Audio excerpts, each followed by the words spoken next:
Here's the coffee table, and this is going to be next. There's the end table, and so far I've worked on one of the end tables. I have put on, as you can see, wet, just around the side so you don't have the window down there. I have put one coat on the outside of the first coat. This is on the undercoat, I call it, because this is what I kind of wet distress back through afterwards. And this is the brand I use. If I can just move that out of the way. There you go. So this is the brand and colour I always use for my undercoat. As you can see, it's what I'm using for the undercoat of the benches too. The benches, I just paint the undercoat of the areas I'm going to wet distress back, which is the detailing and edges only. These coffee table and end tables, I've done the whole top with the undercoat because I'm going to do something a little bit different on these. So stay tuned to see what I get up to on the tops of these coffee table and end tables. Stay tuned.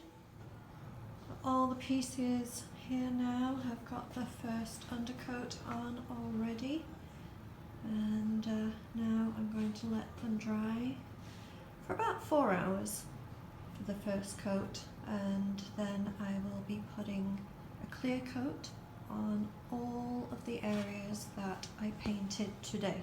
So all the dark charcoal grey areas will have a clear coat put on them in about 4 hours, and then I would leave them completely overnight to dry the clear coat and everything. And stay tuned, see what's next. Just finished putting the clear coat on all of the tables and benches. All I have done is used this clear coat. Not my favourite, I promise you, but it does the job. I don't use it as a top coat.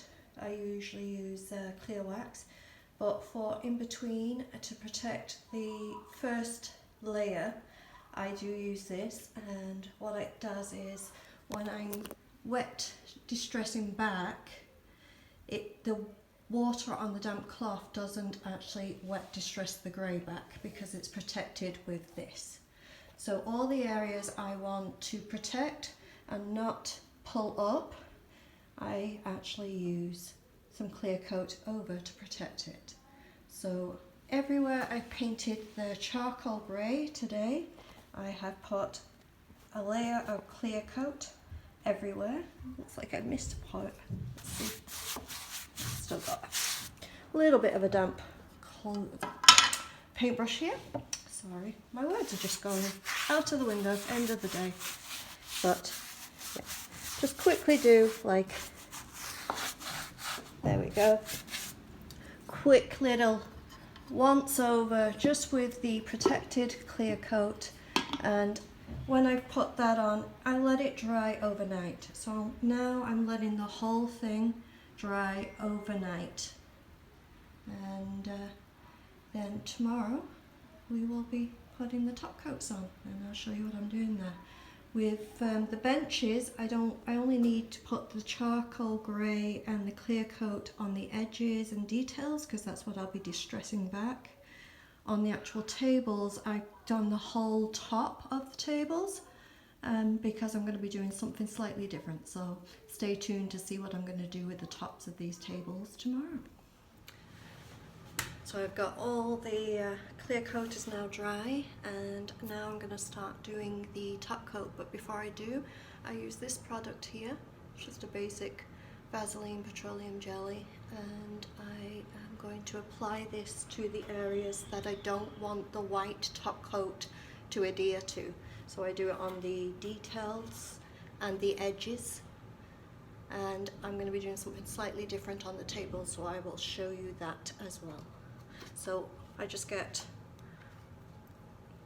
quite a bit on my fingers. You need quite a bit because it does start to kind of dry a little, and I just run it along the edges of the bench and the corners of the bench, and then I just use my fingers to pull it out so it's more random and looks more rustic, and pull it down.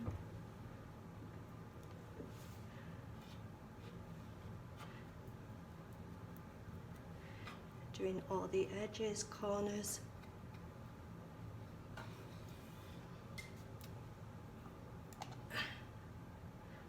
Along here. So the edges I like to have it quite a lot, and then I just pull it out so then it just goes to a thinness on the top. Again, on this piece here, just put a little on some corners of this table and just do the edges. Pull you up here just a little. Put it on the edges here, on the corners. Pull it down with my fingers, and then just leave it on there. And when I'm putting, I usually put 2.5 top coats on while this is on, and that stops this area from the white touching. Sorry, it's a little noisy today, got lots going on, but on the top of this table I'm going to be doing something a little different, so I want to show you. I've got the Vaseline here, petroleum jelly. I've put all the way around the sides. And because I want to make it look like plank wood, I'm going to use this for a straight edge. So I'm just using it for a straight edge. I'm going to guess the size of what I think is a good size plank of wood and use the petroleum jelly to just randomly go along the edge. More on the ends and less in the middle. Doesn't need to be perfect. I certainly don't want it to be perfect. And then go along and do another plank.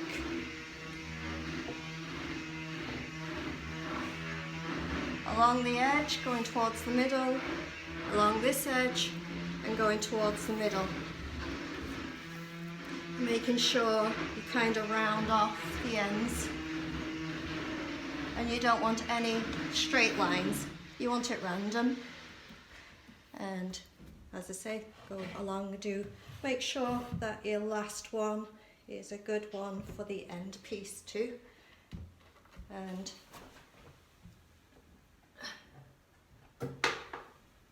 get it straight, and then just go along the top and along the bottom, and then just meet in the middle.